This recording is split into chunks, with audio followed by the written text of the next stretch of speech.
The question is, can that be applied to a very concrete game like chess?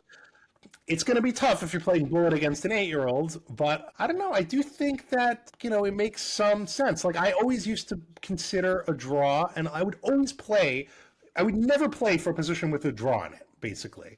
Even if that was by far the best thing to do. Against, for example, Charlie Jordan, or I played in a game where, and then I just totally lost. Or I played a game against Vinay Bhatt, who I think became a grandmaster, okay, when he was a kid.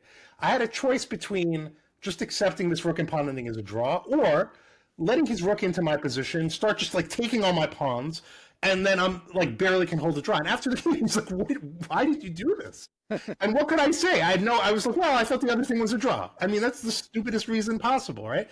Or if you look at one of my best tournaments, the U.S. Championship, and for the viewers, let me point out, this was the U.S. Championship where they widely expanded the field, okay? So I was never really good enough to play in a real U.S. Championship, but it was 70 or 80 players that year. I beat 4 IMs, which was good. I lost to 4 GMs, and then I beat 1 expert. But that's very odd behavior, to never draw a game.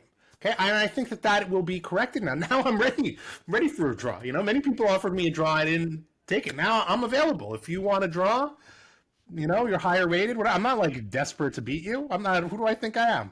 Jan, when we're playing the match and you want to win with white, draw with black, first game, I'll consider taking a draw. Wow. I'm not taking excessive risk. All right, Ben, we have to sum up before Donny shares 18 more stories about his childhood games. So you, as Mr.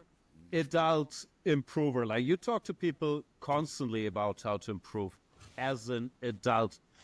Do you have advice for Donny? Because for me personally, I don't really have a dog in this fight. I'm hoping this will be entertaining. Like, we can talk about Donny and how hopeless it is behind his back, and then we can watch his videos, and I can react to his videos and mock him for losing to a 70-year-old Jay Bone and playing F4, Queen H5. And then he's claiming, oh, I'm so calm now. But what's your advice? Yeah, the true Grandmaster title is Donny not abandoning his YouTube channel. I think so, too. That's what we're all in for.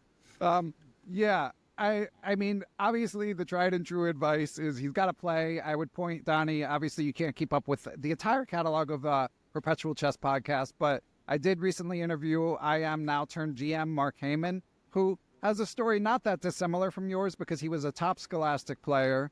He's only 31, 32, but he's, been like conquering the world as like an AI scientist and getting a PhD and stuff.